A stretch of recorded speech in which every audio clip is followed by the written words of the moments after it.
الأستاذة هيام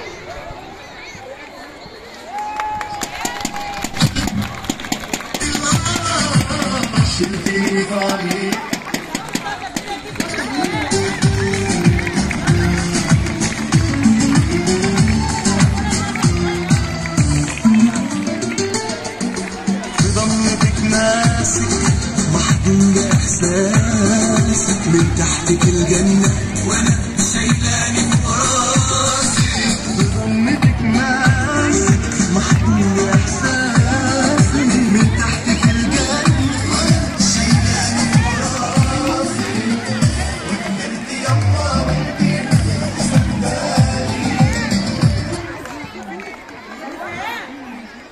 الأستاذة سلوى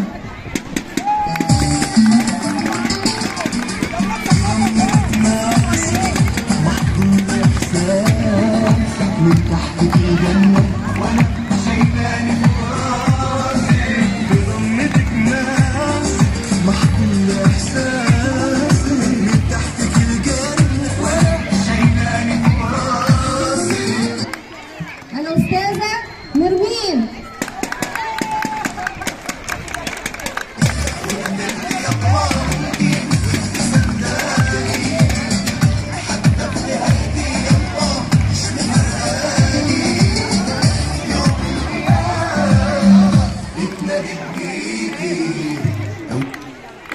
الأستاذة سناء من حياتي يما اتدرت فيكي شلتيني بإيديكي ولما قلت الآه شلتيني في عليكي.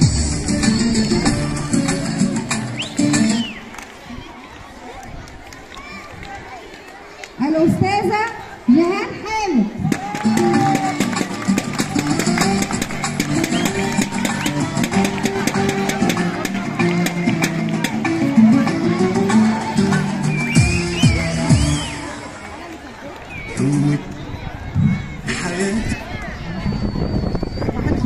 بصوا يا جماعه، انا اولا انا بشكر الساده المدرسين سواء تكرموا قبل كده او تكرموا النهارده. فعلا كلكم امهات مثاليات وابهات مثاليين. اشكر الجماعه اللي ساعدوني فعلا سواء ماديا او معنويا او جمعوا لي الصور بتاعت الساده المدرسين. اتعزمت الاسبوع اللي فات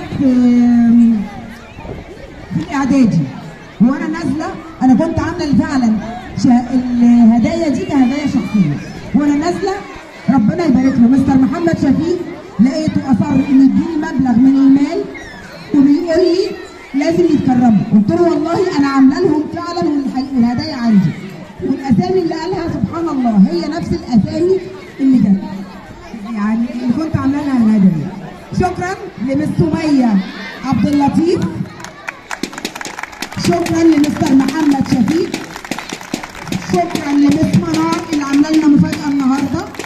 شكرا بقى لجميع الاساتذه الاخصائيات الاجتماعيات اللي نزلوا جابوا الهدايا وظبطوا اليوم وكتبوا، ومس هيام ومس نرين ومس سلوى ومس جيهان ومس سناء على مجهودهم والمفاجآت اللي بيعملوها.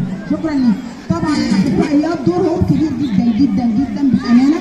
نزلوا امبارح جابوا الهدايا كلها وقعدوا يغلفوها وظبطوها. مش عارفه اقول ايه، ده غير ان هم شركاء في التفكير في كله. معلش انا الهدايا الاخرانيه دي والله كانت معموله هدايا شخصيه مني ليهم، فمستر محمد شفيق اللي اصر ان هي تبقى تكليف. شكرا.